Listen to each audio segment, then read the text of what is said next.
All right, we're live. Okay, what's up, guys? John Sentes here, Cutternation 69, calibrated if you know the joke.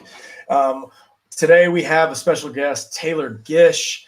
But first, don't forget, please rate, review, and subscribe. It really helps us out. Our numbers have slowly been going up with the podcast, so we're super excited about how the information's been spreading. We've had some dynamite guests.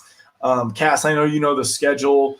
We got some bangers we'll talk about at the end of people coming up this week, but the streak continues. Without further ado, Cass, why don't you help everybody out and tell a story about how you know Taylor and why you got him on here?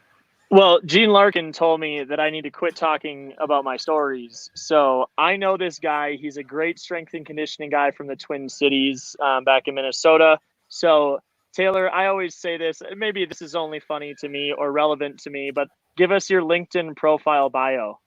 I think the last time I updated my LinkedIn profile bio, I think I was trying to be too cute with it for where LinkedIn was at the moment. And so I had some grandiose statement about performance from a 30,000 foot view. I'm a husband, father, strength coach, kind of in that order. And I really enjoy I think probably the crux of what I do, and I know what you guys do too, is I just help seeing people excel to the best possible abilities that they are capable of or that they didn't know they were capable of. And I like that model of coaching and the name where coaching came from, that like a stage coach, you take people places. And that's a super humbling part of our job. And I love jamming and riffing about it too. So I'm excited for today. Yeah, appreciate you coming on. So just a little, the things that I know about Taylor, are you a state champion right now? I am currently, well, maybe COVID hiatus, but I am currently on hiatus from my weightlifting career. So yes, I have a little bit of a background in Olympic style weightlifting. I competed locally and nationally for about 5 years. People always joke and say, well, were you training for the Olympics? Because it's Olympic weightlifting, but I'm about as good as someone who can just kind of peripherally hang on a national level. That was where I was. But so no defending state champion right now. I took a hiatus. But you did win state, didn't you? Yeah, that's definitely in the repertoire. And they updated the weight classes. 2000, that would have been 14 through 17, maybe. 2 or 3 year run there.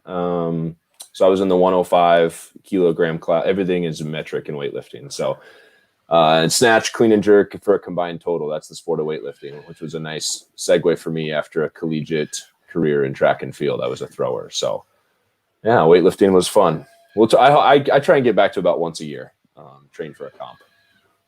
Yeah, so I met our Friday guest is Michael Pilhofer, who awesome. Yeah, so he's coming on Friday. So that's how I met Taylor, and just a little. I mean, I just know that I was always looking over my shoulder, going, "What? Huh? You snatched that?" And then also, I remember. I will never forget this, and I know it's out of context, so this is not what he meant. But I asked Taylor if he warmed up or foam rolled. He's like, "I just kind of pick up the weight and go." Like, if foam rolling actually worked, gosh, we'd be really frail.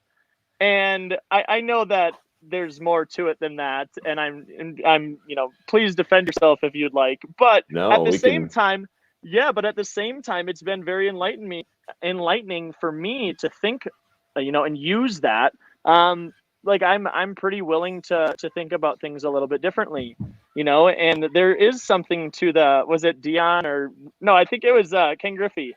I mean, I'm sure they've all said it. Does a cheetah warm up before it, goes out and hunts? That whole thing. So, anyway, that's kind of my, big little recap of how I know Taylor. Is I was training at the gym that he was coaching and training at, and we've just kind of had a professional, fun relationship from afar. So, never hung out, never drank a beer, nothing. Yeah, it's purely professional. Anyway, and that's fantastic. So, you're at, I don't know where you want to start, Taylor. If you want to give more background into how you got into this or what. Yeah. So, Cass gave a little bit of a background there. I started in, I guess you could say, the fitness space about a little under a decade ago. working either in Why? private. Why did I start in the fitness industry? I think I was a mediocre to slightly above mediocre athlete who saw physical preparation as the part of the performance paradigm that I was best at. And so initially I was like, well, why don't I just, I liked athletics and I liked coaching, but I was better at the weight room than I was at the sport. And so that led to, your classic, muscle magazine subscriptions, deep forum dives, YouTube subscription, like just all of kind of the early parts of fitness fascination and fitness passion. And I quickly realized once I actually got in front of, because things change when you actually coach people, right? You think you have all this knowledge and then you try and truncate and package that to a 9-year-old kid who just wants to get better or have fun. And I quickly realized that process of changing information to understanding for real humans was the most fulfilling and rewarding part of coaching for me. So got into coaching, worked in the private space for 6 years. Your guest on Friday can elaborate on what he does there. I worked for Michael and his business, MSP Fitness, for 6 years in the private space, and then had an opportunity 2 years ago to go back to my alma mater and become head strength and conditioning coach at a Division III school called Northwestern, so University of Northwestern St. Paul. I do all of the physical preparation and weight room work and agility and speed work for our 18 varsity sports, anywhere from women's lacrosse to football to basketball to volleyball, soccer, baseball, softball. We have your typical lineup of kind of North American Division III sports. And that's an awesome opportunity. I work with about 450 student athletes, depending on the calendar year, ranging from, I mentioned just a brief amount of sports, but ranging from quite a bit of training history, if they happen to come from an elite or more preparatory club or high school experience, to very high performing athletes that have almost zero training history. So it's a fun balance, and it's a mix mash of talents and abilities. But the Division III model is super exciting, and I'm really humbled and glad I have a ability to work at that level. John, I'm curious what you're thinking over there, because I can go on all day. You got any questions or thoughts about his path? Could you elaborate a little bit more on like where you got started? Like, what was the inspiration? I find the catalyst to a lot of people, like, I broke my elbow and then now it just sparks this truth life rant of like throwing, Yeah. And like Michael is a certain place to start. Like that's not just starting anywhere. For sure. Yeah, I'll hit your question, John, and then hopefully it leads to answering Cass's. So I was very privileged as a kid to have parents who were willing to kick me out of the house. And so I spent a lot of time playing outside and running around, and had very much speaking of childhood, I had very much a latchkey childhood, which allowed me a variety of physical experiences. And as I got into organized physical experiences, aka sports, I enjoyed a bounty of those as well. Played baseball, played soccer, did flag football, and then quickly landed on track and field. And I think what I liked about track and field was the objective. You're from Nebraska, aren't you? I am from Nebraska, Lincoln, Nebraska, born and raised, corn-fed. Different life. It is a different life. You notice I'm no longer there. So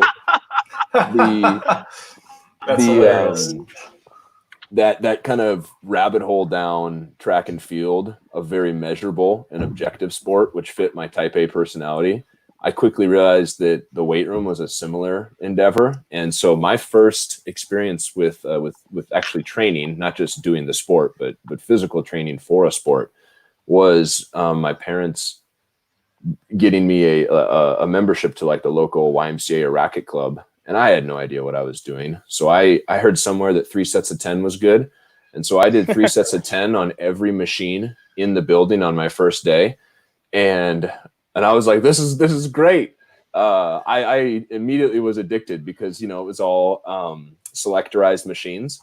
And so I was like, well, maybe if I come back tomorrow and I try one more key down on the selectorized machine, like one more plate, I could put just a little bit more on. And I that whole entire summer was like just walking around and watching other people. I was this, kind of scared little frail 15-year-old boy. But I absolutely loved it. And so catalyst moment for me, John, was seeing that objective, measurable part of improving, not just performance, but just improving oneself. So that was super awesome. Specifically, do you mean like what you saw your body was like, or like the numbers and how things were improving? Probably a little bit of both. God love puberty, right? So, I told you I started lifting at 15. I got better not because my methods were great. So if a young person's listening to this, don't do 3 sets of 10 on all the machines. Have a variety of physical experiences. But it was just the fact of, I'm a kid going through puberty, living in my parents' house where they'll feed me. And I saw a lot of success from that, not from the 3 sets of 10 or the silly selectorized machines. Don't only do 3 sets of 10. You could do 3 sets of 10. Oh, you very well could. Yes. Yeah. I think but not on every machine. Not on every machine. Yeah. What was that workout like? Like how long did it take you to adductor, abductor? I think it was one of those things where it was close enough, and this was probably even the bigger benefit. It was close enough to my house I could bike. And so I would just bike there and I'd hang out and bike back. And I don't even remember, you look back on your own childhood, what was time, right? Yeah, exactly. Exactly. What was you're right, totally. The part that I think I look back fondly is having the privilege to have parents who were just willing to say, like, support. They worked and they did the best they could, but they were willing to support that financially, and they were willing to encourage that and just say, yeah, we'll drop you off, or you can ride your bike, or whatever, get out of the house and do something. Whatever you want to do, right? Yeah, totally. That's hilarious. I resonate with that a lot too, because I was as much as a tech video game nerd as I am, I still had a big rule set in the house, and I had to leave and go. And I fell in love with the game of baseball, basically playing tennis ball, baseball in my backyard. Oh, nice. A piece of plywood and a black spray painted strike zone that, caused all the controversy. So hearing that, one of the things that I really wish was better judgment on was I had so much misinformation about lifting or not lifting, and whether baseball players don't lift, and there were kids that were just so much faster than me. And why was I not fast? Well, I'm just not a fast guy. That's what I've been told. I was told that, well, you got to hitch, a trailer hitch to you when you're running. No one really explained to me, well, if you actually just work on your technique or sprint more, like as simple as that sounds, right? There's going to be some form of benefit there, So it's this weird razor's edge between, and that's coaching, right? Is like, when you're the power broker of information and you're tasked with transferring that. I think so many of us have been impacted negatively by someone who didn't broker that information responsibly, or, doled too much of it out, overcued, overcorrected, made you, John, overthink in that moment of, well, maybe I'm not who I think I could be or have goals to be. And there's so much power in inviting the athlete or the young person into the decision-making process and just probing and asking questions versus a business of telling. So totally that right there is hands down, like, that's where it's like, I just couldn't I haven't articulated it that well, but that's like the people that I'm seeking out, right? The kind of people that like had this experience that motivates them enough to go, I don't like, duty is not the word, but it's like my responsibility to not screw you up. Right. And along the way, we're going to make mistakes, but it's just so much about that transparency. And there's a right way to do it. Right. Because you can't walk around being like, I don't know. Maybe I don't. Yeah, you should throw. Maybe. Right. You have to be decisive. Right. And, before we were talking, or before on the podcast, we were talking about Chris Hartman at Hamlin. And I remember vividly, we've had limited conversations, and one of them was, Cass, the best that I can do is do the best that I can for this semester right now. And I want all of my athletes to buy in as hard as they possibly can. And usually I'll get halfway through that semester and go, what in the heck was I thinking? And then I don't let my athletes see that, but I then start preparing for that next semester or that next training block, taking those things that I've learned into consideration. And just the humility in that, I think, is brilliant. So, I don't know where I'm going with, but let's go. Taylor, you did go to Northwestern, and that Division III experience is something that kind of was a catalyst. So, want to go there? Yeah, sure. I mentioned growing up in Nebraska, I wanted to get out. If anyone who's listening or you guys have ever been to Nebraska, it's normally a place people drive through. Well, I lived there for 18 years, so it's like living at a rest stop for 18. No, I'm kidding. I loved it. It was serious though. Lincoln's a wonderful town, and I can joke about it because I grew up there. But it's a place that I knew I at least wanted to get out of for 4 years and go see the rest of the world or see some part of the rest of the Midwest. So I made it as far as Minnesota, and went to a small liberal arts college in the upper Midwest. Who I looked for a place. How'd you come to that? Oh yeah, I had a buddy whose older brother met a recruiter at like one of the college fairs, and then he ended up liking it and went there. And so he was kind of my in. I had some cousins that had gone to like smaller schools in the Chicago area. And so I kind of knew of like, just based off looking at who competed against who, because doing track was very much an interest of mine. But I also wanted to go to a place that had some type of human performance or kinesiology major, and Northwestern fit the bill for that. So it's a beautiful little campus up in the suburbs of St. Paul, Minnesota. They got this kind of peninsula feel, and the college actually juts out into a lake. So it's very, I don't know, it's very, it's an old Jesuit college. So it's beautiful, these beautiful buildings and stuff. And I just fell in love with the place. And the moment I was up there, and so, yeah, the 4 years there of learning in the classroom was certainly awesome. But just being in the metro area where there is kind of it has its own physical culture. Twin Cities does. There's so many bike trails. There's so many people interested. Certain fitness terms are just household nomenclature. And so with that, I was graduating college in 2012, kind of when I would say CrossFit and like strength studios, a little bit of Brazilian jiu-jitsu and some self-defense. Those things were already big, John, out on the West Coast. You would know that, but they were starting to kind of make their way eastward and starting to make their way towards the Midwest, where a lot more people were saying, hey, I'm willing to pay money to have someone teach me how to squat, teach me how to do a power clean, teach me how to do a kettlebell swing. And graduating in 2012, that was just where a majority of the jobs were. So as much as I had intended upon graduating and then finishing up an internship at the University of Minnesota, as much as I had intended, hey, maybe I'll find a GA or maybe I'll find an assistant strength coach position, those things just weren't as available coming out of the kind of 2008 recession. Universities weren't doing a ton of hiring. And so, but the private space, maybe not even worth your time either. Like that was my biggest decision on it, What do they call them? 80-40 jobs, 80 hours a week for $40K a year. I'm fortunate that my dad really explained that idea to me. And I remember like thinking about going into being a GA after I'd graduated.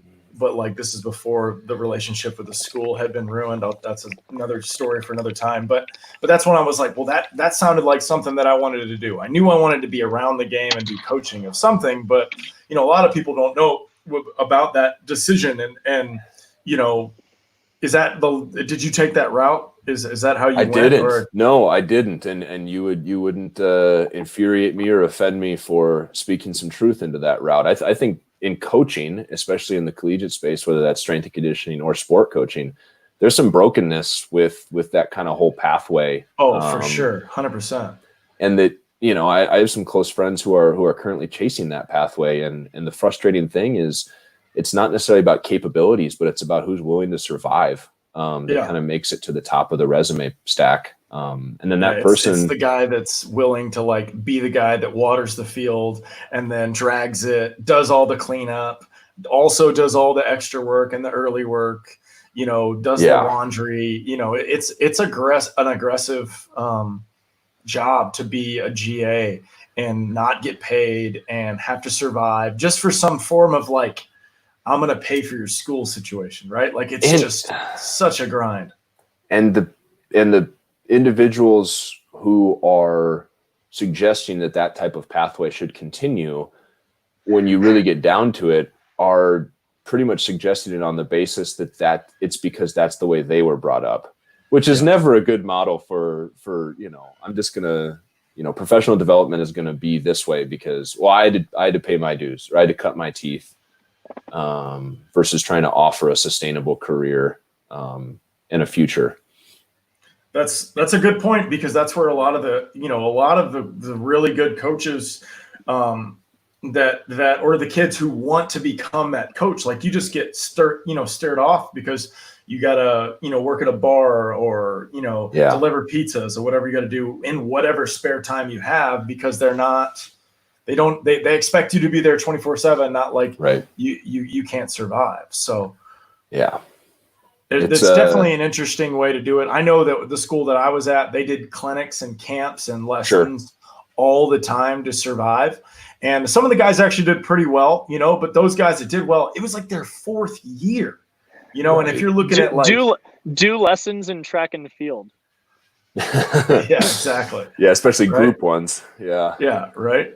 100%. So I think, facing that landscape, I can't, and that reality as it became a clearer picture to me, just became less of a possibility. I was getting married. We were going to like be in the cities. The prospect of traveling halfway across the nation as a poor college graduate was just not a reality, to put myself up someplace for coaching. And so I just started tossing out resumes like hotcakes.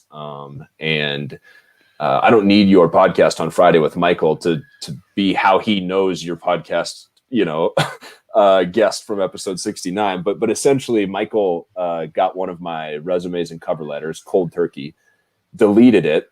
And thank God that his wife, Vaughn, had the email on backup on their home computer, and she happened to see it before it went to the trash. And she was like, "Oh, you should call this kid back. He I think you'd really like some of the stuff in his resume." But he must have been one of 50, custom resume and cover letters I sent out. And I get them now too. And I try and respond to all of them, "Hey coach," and I'm sure you guys get them as business owners too, volunteer internships, unpaid internship type stuff. And it's a hard racket. So I was happy she responded, and it just so happened that Michael and I scheduled the interview. We hit it off, and he offered me an apprentice position. And that's kind of how I got started in the industry from a gainful employment standpoint.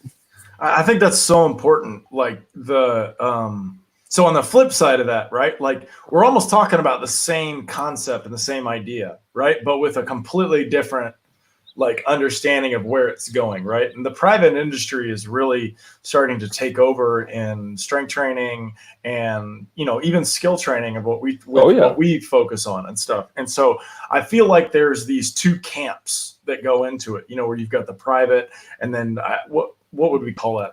I don't want collegiate to call it public, or scholastic. Collegiate, scholastic. Yeah, I love that. Academic or whatever it is. So, in the strength training world, I guess the language is pretty equal. Like I feel like you could go to a strength training coach, you guys could have a conversation and you're not going to rip each other's head off, right? Like you're going to be able to see some stuff there and find some common ground, right? Would you agree with that? Yeah, I would. Sometimes maybe not. 60%. Yes. 60%. Okay. Well, even then, in my personal opinion, I think that number to the baseball skill world is like 5%. Yeah. If we go to a school and start talking about throwing and some of the stuff, they're going to completely be like, "Get out of here," Right. So, that issue of, academic or scholastic versus private seems to be an issue from really, I don't know, 9, 8, because it's you got to pick a lane on where you're going with it. Right. Where do you feel like is the most benefit in it for for a kid? Like, do you feel, because I feel like there's two different ways to go about it, and I'll explain afterwards. So where do you feel like it's going to give you the best run there? I mean, context is everything, right, guys? So it's sometimes hard to answer, but I will do my best to give a little bit of maybe thoughts on the matter. I think that if you can get, quality education on weight room based activities, quality education on, whether that's energy system stuff like physical conditioning or sprinting, if you can get some quality education from a skills standpoint at the high school or at the university that you're attending, fantastic. But I don't think there should be any stigma associated with during the summer, during the off season, pursuing a skill coach, pursuing a private strength and conditioning coach, pursuing, something that's associated with, a lot of clubs that take place in the off season have their own dry land training or strength coach attached to them. I don't, and maybe it's because through mentors and through my time in the industry, it's not my personal bend, but I have had to work hard to develop more of an abundance mindset. And I think that is what's going to help all of us, all the rising tides in the harbor, or all the rising ships. Wow. Rising tide raises all ships. Jeez Louise. That's what's going to help elevate all of our earning potential and all of our longevity in the field versus infighting and bickering about, whether it's techniques for teaching a kid how to throw or teach a kid how to hit, or even just ways to periodize and plan hitting and throwing or other skills associated with the sport. To me, if I'm in the private sector, if I can reach out to the school or the school can reach, and again, the school may not know that an individual has gone and done some work with a skill coach. So can the skill coach reach out and say, hey, I've done this, and that with John and he's gotten so and so better. And he really speaks highly of what, you don't have to blow smoke up their butt, but like I think there's some reciprocation and commonality that will help everyone in the circumstance or everyone in the situation versus this infighting that leaves a young person going like, well, who's actually right? My high school coach or my club coach or, the guy who helps out with town ball, they're getting so much information.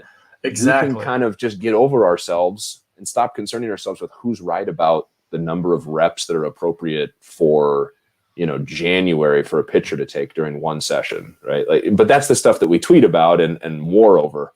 So my opinion, since you asked for it, would be to find some common ground so that the athlete at the center benefits the most. I think. Go ahead, Cass. Okay. All right. So I've been doing a lot of research about this, especially, the Bulls, the Bulls from the 90s things on right now. Oh, it's a great doc. It's a great documentary. I'm starting to find some of these correlations with some of the best athletes in the world that seem to have one or two voices that they really control through their entire career, right? Like Tiger Woods had like 2 swing coaches, I think it was, maybe 3. And then I think the whole reason why he changed was something to do with like some form of injury to that, right? And what in the baseball world, what we see a lot of is you have a multitude of coaches, right?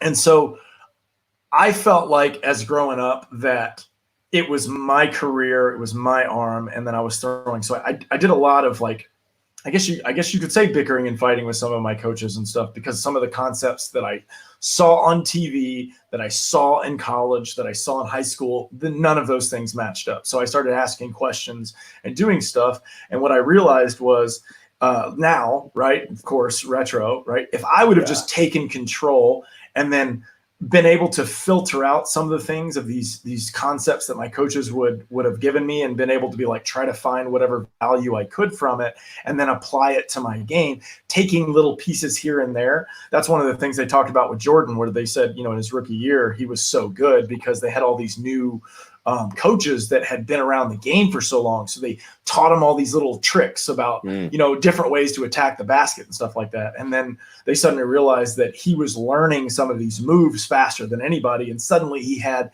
everybody's Hall of Fame moves, whether, you know, it was the fadeaway or, you know, all these other shots, right?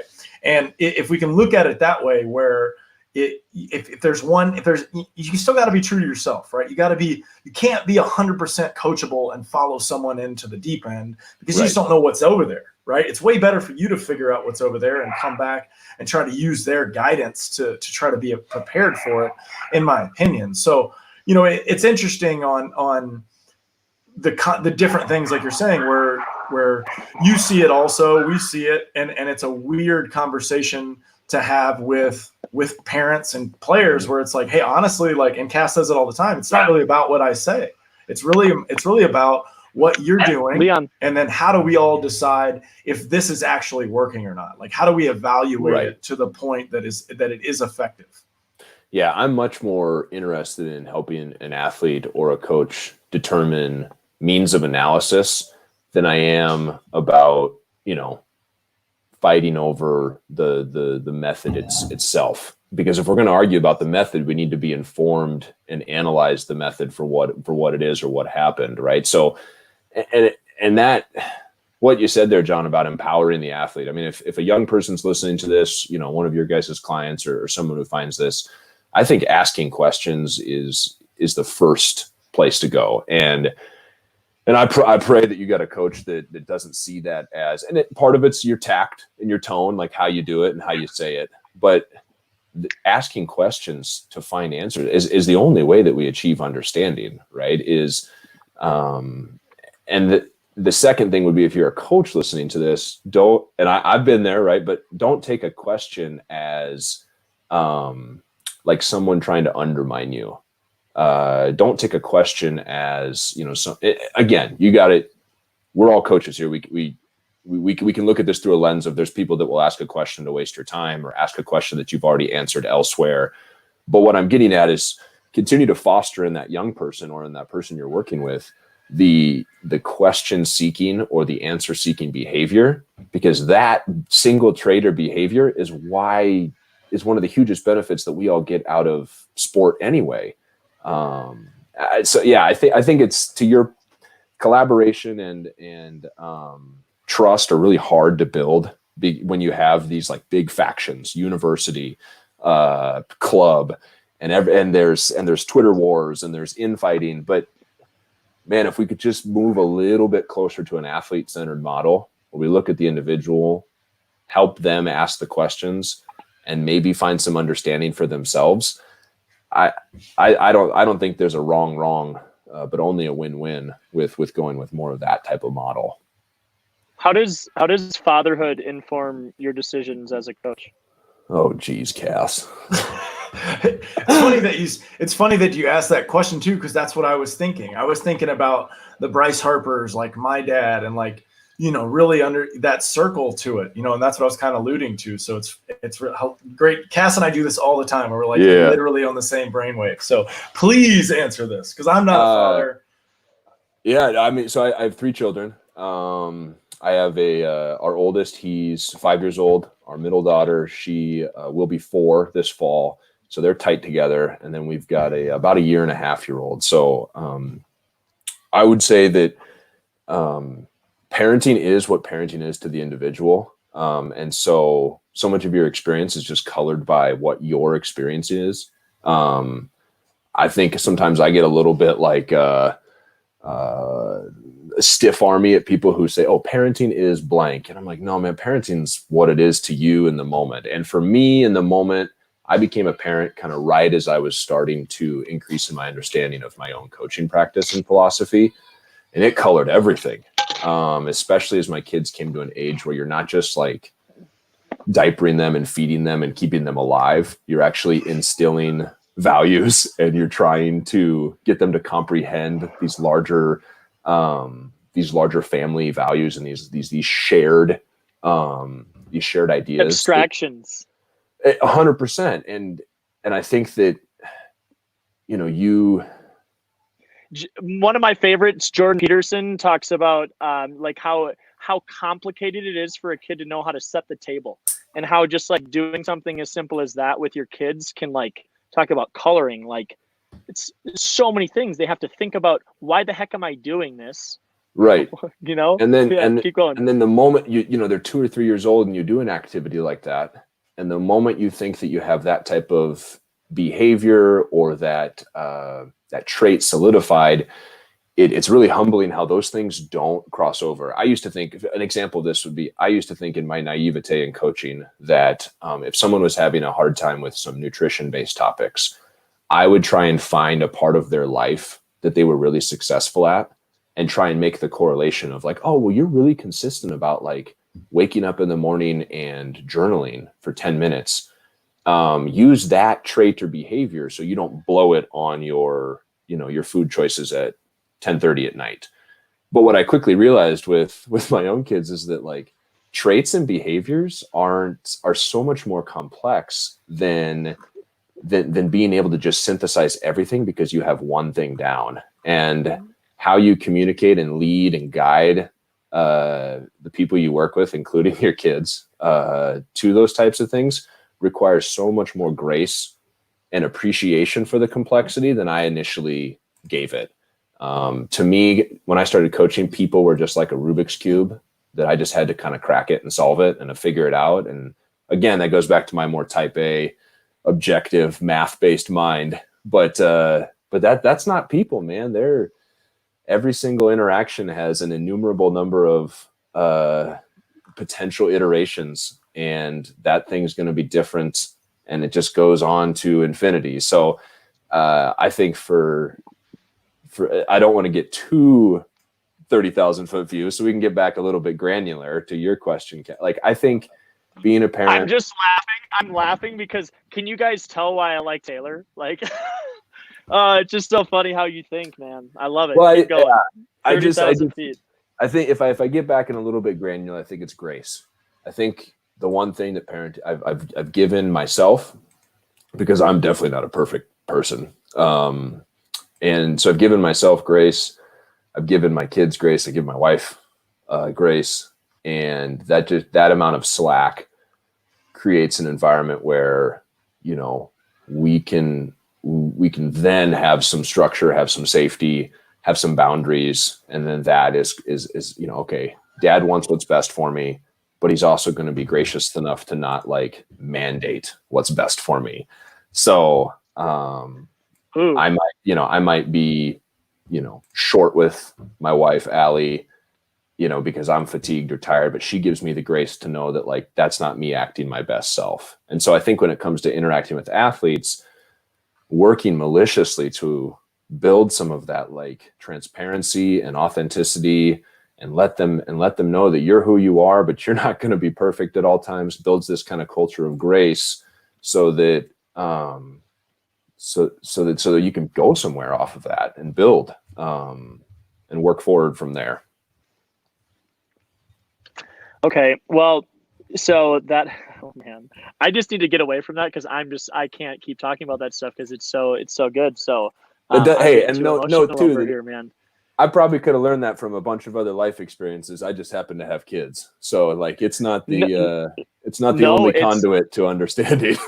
No, I bring it up because I just, it's constant, like the comparisons back and forth, and obviously I can't know yet, but it's so interesting, right? So if you go and have a conversation with the parents in the stands, and that was like your way of evaluating the team, you'd actually have a really good understanding of the team dynamic very quickly. Right. So it's really interesting how I'm not quite so sure that it's that different. It really isn't. The more time you spend with an athlete, the probably better picture you get on what like home life is. It just is. Yeah. So for the three of us too, it's why a manifestation of who we are goes, and I'm not trying to get Freudian with it, but who we are on a daily basis goes back to so much how you were raised, and that we are a product of our environment, right? And certain amount of nurturing and nurturing associated with that. But yeah, it isn't any wonder that how a kid shows up at a given session says a lot about the home life. Yeah. I think it's important also to, it sounds like I can speak for Cass, and I know this, but Taylor, you too. It sounds like that the ability to show someone that you care and about the long term of what they're doing seems to be the most important thing for an athlete. And I just remember distinctly through high school, through junior college, through 4-year ball, through even pro ball. Like you just get this vibe from some coaches or people who control your fate, general managers, they just don't care, right? It's such a performance thing, and they want to make sure that the athlete understands this is a business and we're here to win and it's serious. And I just don't feel like that's the way to go about it. Like that's not, there's no empathy, there's no love really to anything. You feel abandoned on an island when you screw up. And I feel like the culture that we try to create at Cutternation with me and Cass and all Taylor and Brady and everyone there is like, we legitimately want you to be as good as possible, because like, that's why we get all this technology. Cause like, I want to create a better environment than what I had and try to help you understand that anybody can do this. This is not that hard, right? There's certain parts of it that are the most difficult part, right? And those are the things that we strive to get to. But having a curveball and having a banger curveball are actually something that anybody can do, right? It's just the matter of reps and the things that you go into it. And I'm sure you feel the same way about a quality power clean or, what a snatch or a good squat and stuff. It's not rocket science. No, it's not. It's not really that. I think you guys being able to say that from the private sector is vastly important for all coaches to hear. And it being that one of the main constraints to your business is revenue, right? And in good customer service, which is what coaching really is, and viewing yourself as a tool for retention and customer service and upselling at all times. And I'm not like a, capitalist monster or anything like that, but it helps direct your behavior as practitioners to treat athletes well and to treat the young people who come to you well, because they're going to tell their friends and they're going to have a long career and they're going to be very fulfilled. And those families are going to, talk about you and sing your praises. The trouble sometimes in the collegiate space or even professional sports for that matter is you're a bit expendable, right? And we don't always view coaching as it really is part of, it shouldn't be. It's funny how in like a organization, coaching should almost be more like the front office, right? Like you do a lot more with customer service and retention than you do with like what we think is super important, which is sitting down and crafting out a 12-week plan for so and so. It's a little bit more about, hey, like, who are you dating right now? What's your dog's name? What do you like to do? What video game are you jamming on right now? Like what new album have you listened to recently that you really enjoy? And so I try and just get into that stuff with my athletes. And I'll be honest, like they'll say a game that I've never heard of, or they'll say an album from an artist that I had no idea, but they just won a Grammy this year or something. So that's Cass. That's Cass for us. Cass, check out this band. I'm like, all right. So that's but to your point, John, letting them know you care. I don't know if in the collegiate space or professional space, our behaviors are or have to be as focused on showing that care and compassion towards people.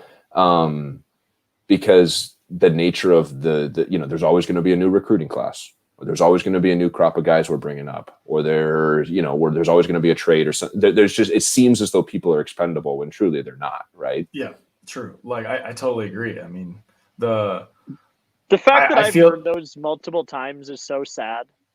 Just, it's sad that I've heard that so many times. Well, a lot of people, these are our program values. If you don't like those, get out. There's plenty of other schools you can transfer to. There's plenty of other, places you could uncommit from us and commit to another place. Oh, you don't want to work, and it becomes this kind of, it shames the athlete for asking a question or inquiring, when in reality, they just wanted a place to belong. You weren't even talking to me, Taylor, and I immediately was snarled. I was like, ugh, like just, you know what I mean? Because you just don't have to be that guy as a coach. I don't understand. Like one of my best coaches I ever had was my pitching coach in junior college, my first year. He was so real and honest with me about like where I was, but in a compassionate way. It was the last year of draft and follow. I'm not sure if you know what that means, but they used to draft athletes and then you could sign up until the next draft. So they'd send them to junior college out of high school And then they would all play in this league. And this league was unreal, right? I was the slowest throwing guy at 87. Everybody else was 93 to 100. It was crazy, right? It was absolute nuts to me, right? But to him, he's going, look, John, I brought you in. You're actually a pretty good pitcher, but you're just underdeveloped completely. You're weak. You don't throw hard enough. You've never really been around an everyday serious program like this. Like, you need to give this thing, a year and see what happens. And I put on like 35 pounds my freshman year. My velo went up like 2 or 3 miles an hour in one way, but in the same sense, it went down because they dropped my arm slot. So like, there were weird decisions and things that happened. But what I really figured out more than anything was the fact that this is actually what I wanted to do. I actually wanted to be in a complete immersion into a baseball, program that actually wanted to do that. And so the standard for me was just raised so much higher than what it was, Right. And that's where when people, I'll have an intern about one per semester. And it's this type of stuff that we're discussing that I try and get them to appreciate that, hey, you don't have to be an expert on, communication, creating lasting relationships, building trust right now, right? When I was a young coach, I was trying to read all of these training manuals or learn about the best program for building, single leg strength and what are the rep protocols and the work rest ratios I want for, increasing speed. Absolutely spend your time doing those things. And I'm sure there's equivalents in the game of baseball that people spend a lot of time in their younger years becoming aware of. But in reality, a lot of the multipliers, if I can use that word, from a potential or success standpoint, are establishing relationships and building trust and giving people grace and being transparent, which not a lot of people have the tool sets for. Or want to spend the time getting better at, which is unfortunate for how impactful sports is on a young person's life or all of our lives, and how much more impactful it could be if we worked on some soft skills or ethereal skills. I don't know if anybody could disagree with anything that you've said. Well, I don't know. Here's what we could disagree with is maybe a few of my coworkers could cop on and be like, Taylor, I don't think Taylor's as great at building relationships as he says he is. He doesn't build very good relationships with me. Well, no, but my point is this: so what I want to get to before we run out of time is Taylor's fantastic and is if you can't be friends with Taylor, that's okay, but that's your problem probably. So technically though, like, you are a technician, so like let's not act like we're not the biggest geeks in the freaking world when it comes to how people move and get a little bit into that, because it's easy to say, because I remember my younger self going, I know that I'm not fulfilling these relationships the way that I could, and I'm not quite sure what I need to do it. I'm trying, I'm doing everything in my power to be where I'm at. It's just something that experience and maturity are gonna foster, right? Absolutely. But simultaneously, like for me, and I wonder how much you relate to this, I had to know the ins and outs because I can't chill out until I do. So if I have somebody that comes up to me and says something that I have no idea about, hopefully I at least have the context to go, oh, okay, this is kind of the sphere of understanding that they're coming from. Sure. I don't need to know all of the details, but we kind of talked at the beginning of this is like the abstraction, right? And that's what kind of coaching and parenting and kind of adulthood really is, the abstraction. And so we would have conversations with people, and I mean this, if you want to be strength and conditioning at 6 years old, do it, and let's talk about that. But like, you better understand how that is in context for a 6-year-old. Do you know what that means to a 6-year-old? And yeah, so anyway, get off on kind of like the technical side of it, and where you see it being appropriate, inappropriate. Maybe the thing that I just said about being 6 is crazy. Well, I think will probably be most appropriate for our time left, and maybe the area that I might be, unique or slightly different is most physical preparation coaches or weight room coaches will use certain tools or modalities to, of course, get stronger, increase force, increase rate of force, so how quickly you produce that strength, and I think that a lot of times we'll will latch on to a particular exercise. For instance, and I've seen videos like this out there that, will say, what's the best exercise to increase my velo, right? And they'll talk about a total body exercise, say something like a deadlift or a squat, and be like, well, this is going to get you stronger. It's a great way to put on more muscle mass. And we're telling young people this, which I don't think is like inaccurate information, but it's incomplete, right? Because you and I both know the number one way to increase your velo is to work on increasing your velo, not go learn a new skill called deadlifting and get better at that skill. It's a completely separate skill. And so when I'm tasked with hold on. Time Yeah, out, I know. That's the smartest shit I've ever heard. Inaccurate, not incomplete. Like, oh my gosh, dude. Yeah, because we have this argument all the time. Right? And because I'll go one step further outside of it, because we have kids. We have this one kid. He's a junior. He's a basketball player, right? He wants to play baseball. He wants to throw baseballs. He wants to rip baseballs.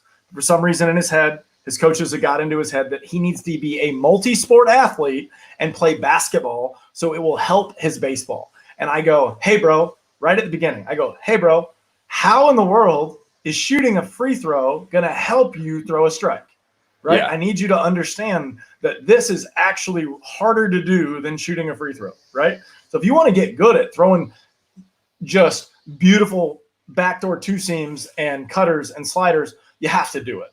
There's no other way to become a master at throwing this ball exactly where you want to until you're working on the exact idea. 100%. And, and then from that point, you can have a wonderful conversation about at what point do we want to specialize, which is totally contextual and might be up to the family and you guys kind of talking about that together. But the fact of the matter is you can't pull on, two ends of a string and expect you're going to go nowhere, right? You expect to pull it one. It's just not going to happen. And so when you look at someone like myself, who is supposed to make athletes better, but I essentially provide a whole list of secondary or tertiary skills to get better at. It's really funny how not funny. It can be sad too in some sense, but the drum that I essentially beat is you come and you do the stuff you do with me as a means of durability. And then I task it upon myself to say, I got to push you back out and we need to do the least amount of work in the weight room as possible to make sure that we're robust and to make sure that we're durable, to make sure that we can, if there's a certain volume for baseball, there's a certain volume of pitches that we need to be at by week one. What amount of work do we need to do, both from a skill standpoint, like literally building up reps, and from a durability standpoint? Maybe that includes weight room. Maybe it doesn't. Maybe it includes loaded ball work. Maybe it includes light ball work. Like there is to say that you own the market on getting stronger when there have been people that have gotten ridiculously strong and ridiculously good at sports in, times before barbells were used commonly.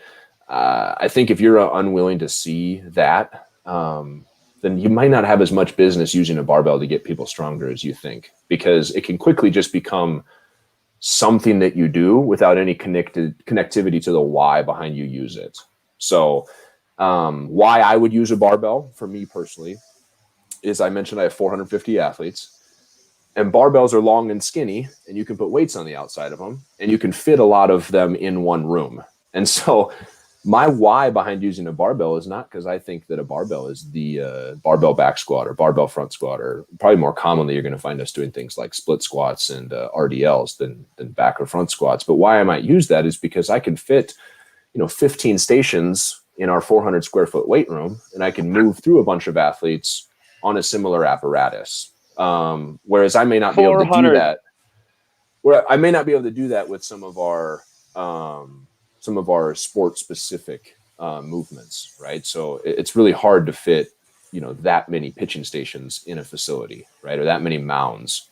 So if we're viewing the weight room as part of the physical prep process, we got to be talking about efficiency and transference, right? So how does your space constrain the movements that you're going to do?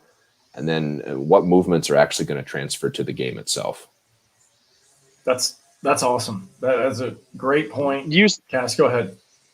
400 square feet. If you did not catch that, like what? It's that I didn't realize that their weight room was that small. That's small. Well, it's small, and then we end up sharing it with the rest of the student body. So, yeah. So now most, hey, this guy's trying to jump in.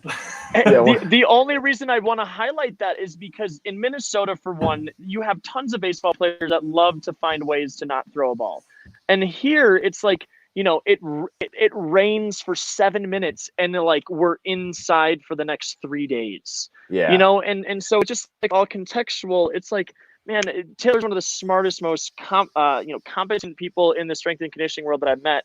And like 400 square feet. And there was no negative connotation to that whatsoever. Just making that highlight. And in fact, I don't know if I want to change it anytime soon. I mean, yes, don't get me wrong. It would be nice to blow a few walls out and build a larger performance center that's dedicated to just athletes. But the fact of the matter is, it really allows me an opportunity, kind of like this whole pandemic environment, to really analyze like what do I provide that actually matters? What do I do that really greases the wheels?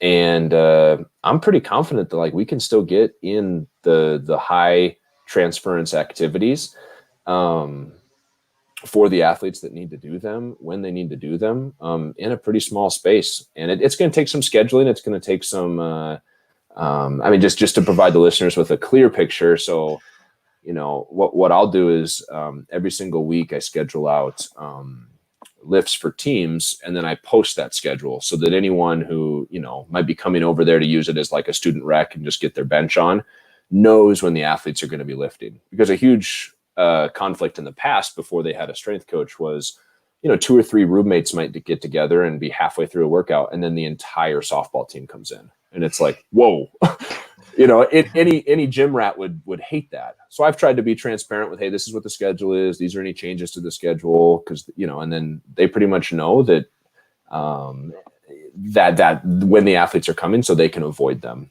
Second thing is I've just tried to put out like some general fitness tips for our other student athlete or our non-athlete students, to show them that like, yes, I'm here predominantly for athletes, but I still care about anyone who comes in and lifts in this facility. So if you've got questions about technique or you want to see some stuff. So that has made my reality with the athletes easier. So I say 450 square feet. Like it's not huge, but we get in, we got 4 squat racks that have cages on both sides. So we can have eight barbell stations going at a time. And I'm sounding like I only use barbells. Geez Louise, I have a whole kind of space in the middle where we'll do a variety of movements that included loaded and unloaded exercises. So I'm a big natural movement and functional movement fan. So we will try and get athletes as dexterous and exploratory, they'll hear me say a lot, as they can with things like crawling, things like bounding, lunging, raising and lowering their body in time and space, to really create, and I'll say this clearly, a behavior that transfers to sport, not always the movements themselves, right? There's nothing sport specific about a lunge per se, but if I'm allowed to ramp up the intensity on a lunge, or I'm allowed to explore maybe where I put my foot at on a lunge, that behavior does a good deal of transference to sport versus saying that, well, lunges are sport specific, because I would argue they're not. How much time do you have, by the way, Taylor? Probably another 15 minutes or so. The only thing stopping me, John, is lunch. So my own tummy rumbling will. I didn't share that with him. We had said, we'll see how it's going here. Yeah, let's try to be done in like 10 more minutes for Taylor. Okay, because I have a complicated question. That's what. Oh, I love it. Let's shoot. Okay, so programming wise, right? Sure. I'm not the. This is my opinion, and this is what I've done. And Cass has heard me say this. On-ramping and throwing programs and lifting programs, right? I understand there should be deload and there should be things to that. Yep. I was very fortunate to see something happen, and I saw a 12-year-old throw 90 miles an hour. Where I was in Mexico, it was the kid wasn't the super freak athlete. He was very skinny. He was like 5'11" for 12, but when I find out about what he's doing, right, and this happens all the time, by the way, down south, because they don't do the same kind of training methods. Like, they don't stop, right? And when I say that, this is the idea I have. In Southern California, the word development is disguised in playing 40 weekends out of the year. That's what it's disguised as. Okay. Yeah. And I'm not kidding. Like, there is a tournament every weekend. You could play all the time if you really wanted to. And they just maximized because of the weather. Right. I have always said that you can gain velo and lift at the same time, as long as you're being smart about how you're going through it. And this is where we've gone into our programming and stuff. So do you think that is the most effective way? If you're starting at day 0, and you need to work on, let's say an athlete starts at 80 and his goal is to get to 95, right? Right? Splitting up this stuff, could you comment on how you would do that? Let's say the athlete's graduated, he has an unlimited amount of time in the day, right? And he knows that he needs to lift, he needs to run, he needs to throw, he needs to do his arm care, right? How would you do that with your skill set and applying it to make sure it's going to be the most efficient for the athlete? Yeah.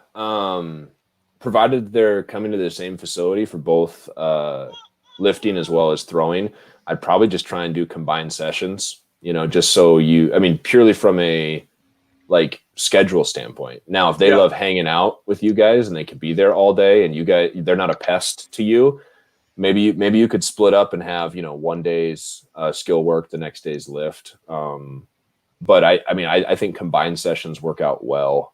Just from I'm thinking of a young person and their schedule, okay, I get in the car, I drive, I can knock out everything in 90 minutes or 2 hours, and then I can go home and I check the box for that day. So my mind goes to combined sessions. So with combined sessions, from my perspective, the thing you have to probably be most considerate of is not necessarily your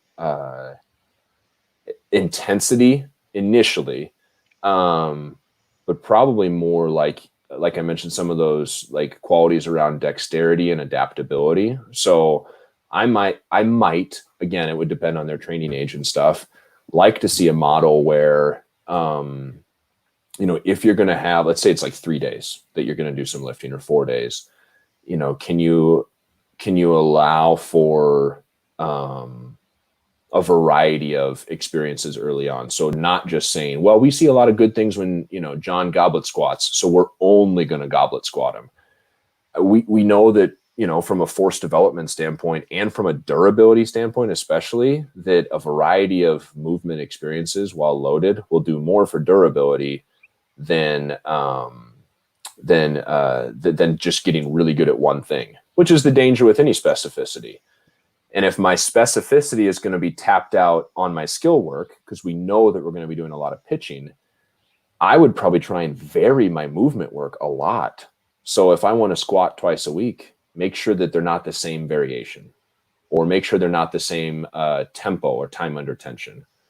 If I'm going to do some type of hip hinge or deadlift, trap bar deadlift, RDL, split stance RDL, single leg RDL, some type of hip work or hip thrust or single leg hip thrust, don't double them up, vary it up. And I think the thing that this goes back to me as a young person hearing 3 sets of 10 somewhere, so just doing it. Since when do we, from a standpoint of building intensity, it is helpful to keep the movement similar. But again, we identified that the place we want to lean into our intensity is in our throwing, not necessarily in the physical preparation. We're mainly using that as a means to get stronger and more durable.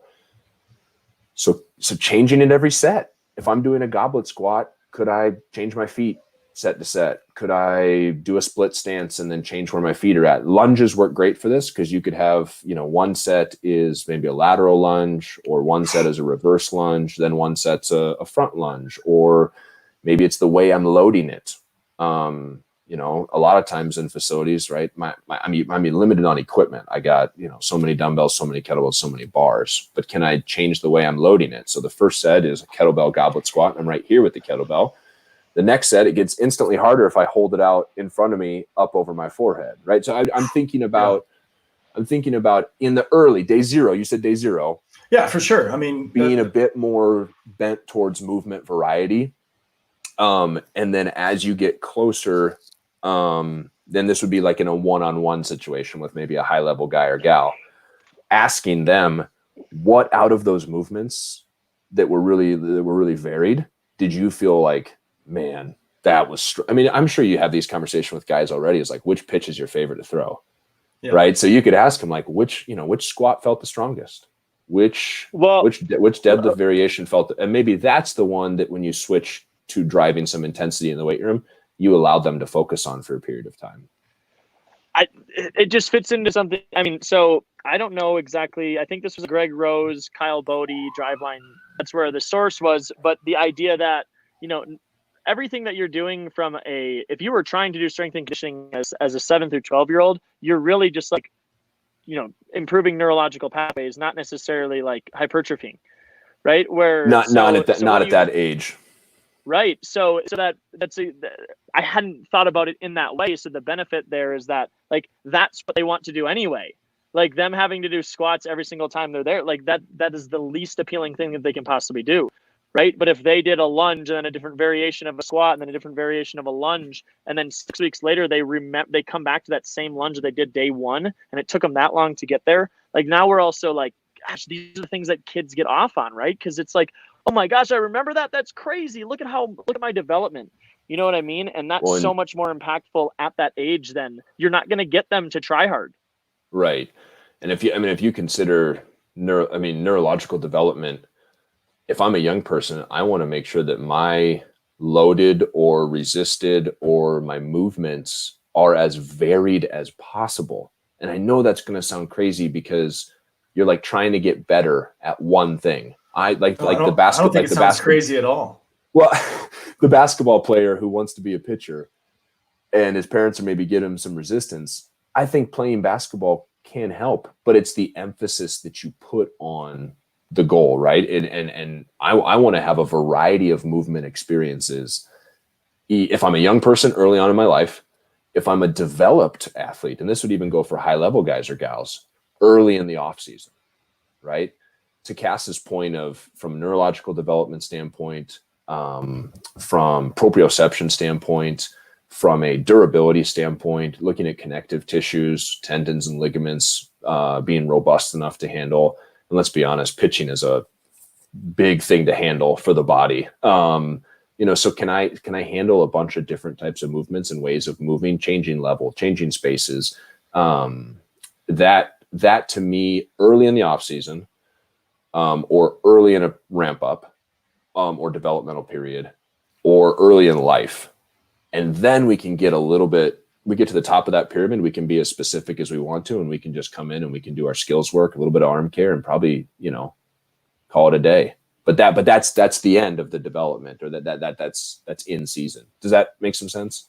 Totally. Yeah. And just from the basketball thing. Well, exactly. Yeah. And it's just always, where is the best coaching? Where is the best influence? Where's the best environment, culture? Like, who is going to help you grow up the best? And if you have 3 to 4 different sports and coaches that like answer all of those needs, like, and you can do that, go do that. 100%. But, I just think it's just at the end of the day, it comes down to, we talk a lot of the reason why I think I want to have these conversations is for our parents and kids to understand this is about weaponizing yourself, right? This is going into conversations equipped, being able to stand up for yourself when something sounds crazy. Sometimes you run into some crazy, and you got to be able to name it and know how to handle it. So yeah, I don't have anything else. John, what are you thinking over there, man? Taylor, this has been great. I appreciate it.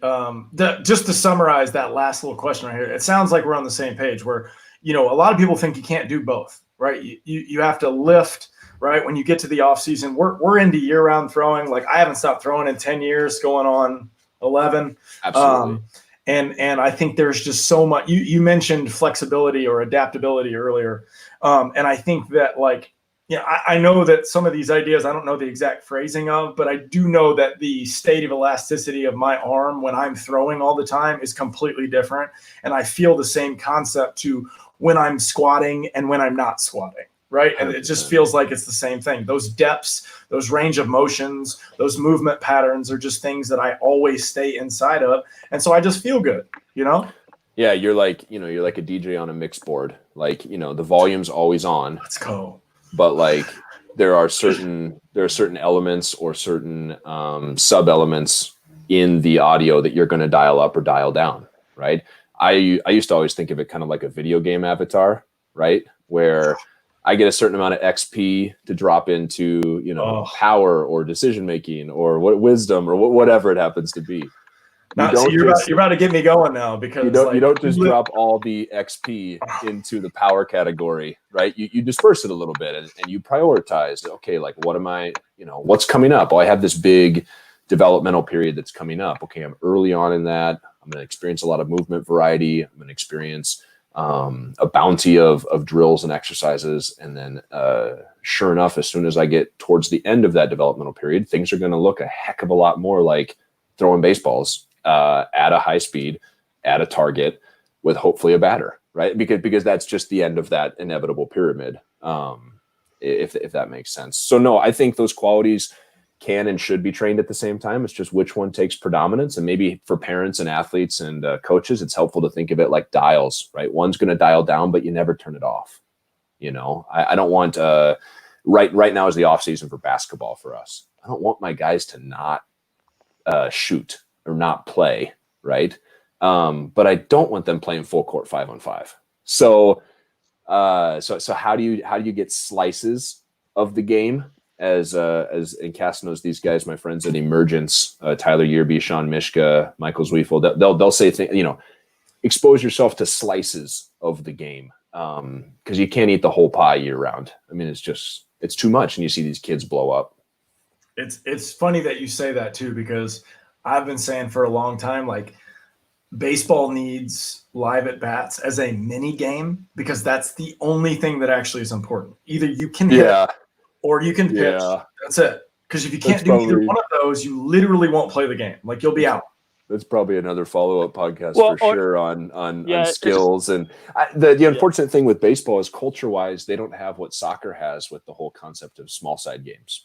Right. There's a lot of football sort of has that with indie work, but again, it's decontextualized.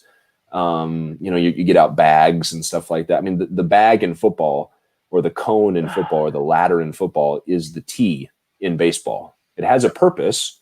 Don't get me wrong. It might be a tool, but if it's like, if it's if it's February, if I'm ramping up for a season, I hope to be seeing the most live stuff I can.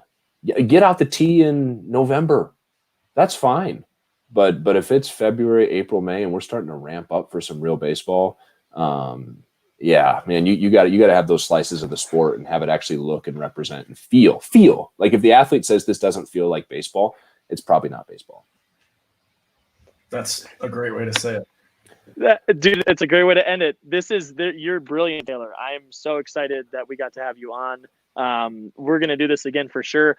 Especially dude, I heard Yearby in your voice like 17,000 times this whole thing. So yeah, he was great. He was great to meet at, we met him in Nashville. Did you do the pitching conference? He's a great guy. Tyler's a dear friend. And I'm very fortunate to be kind of part of a larger group of professionals that could just kind of challenge each other. And you said some very humbling things there, Cass. I hope I'm living up to them to my athletes if they ever see or hear this. But it's we are who we are in the moment. And like you said with Coach at Hamlin, I'm doing the best I can every semester. And sometimes I scrap it all and we try it again different the next semester. But that's life.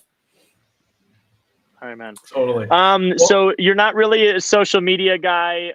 So this is more of, I don't know, if you wanted to get connected with Taylor, what do you think, Taylor? Well, I do.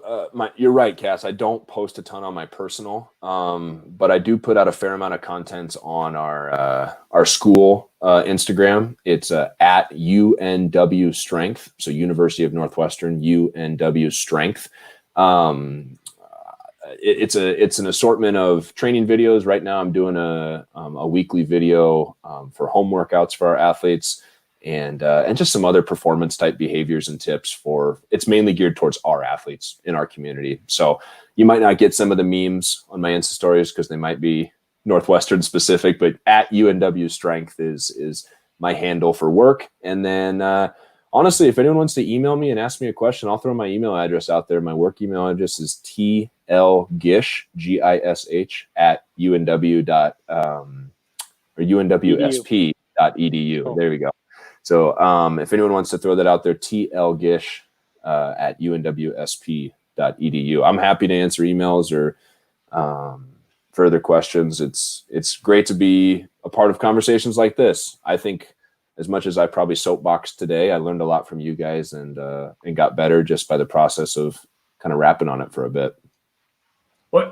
Conversations are our favorite. We chat about this stuff all the time. And like Cass said, like, I think our biggest purpose behind this idea is we talk about this stuff all the time and we look at it all the time, but a lot of other people don't. Right. And so if we can bring, people like you that, you and I have never met. Cass has had a relationship, with you before, and you come over and you just speak your mind. And I think those ideas and conversations are so important because this is the educational side of the thing, that when parents are looking for answers, they're actually everywhere, but we've got to do our best to help guide them to be like, hey, here's another example. Here's another example. So we're trying to do everything we can really to help people understand that, like you said, this isn't that hard. This is not that hard. It is very time consuming. That's the thing you got to understand. Yeah. Well, we've taken the time, so hopefully we can. That's all I can maybe ever hope to do is help someone spend less time figuring it out. Definitely. Well, guys, appreciate it. Taylor, you're the best, man. We'll definitely do this again. Cass got some weird phone calls, so we lost his audio, so no big deal. But please rate, review, subscribe. Taylor put his information on that. We'll put that in the show notes also. But I appreciate it, man. And if you need anything from us or if you have any questions, feel free to DM me, reach out. If you want to know anything that we're doing, please do so. Appreciate it, guys. All right. Thanks. Appreciate it. Have a good one. Okay, I can't hear.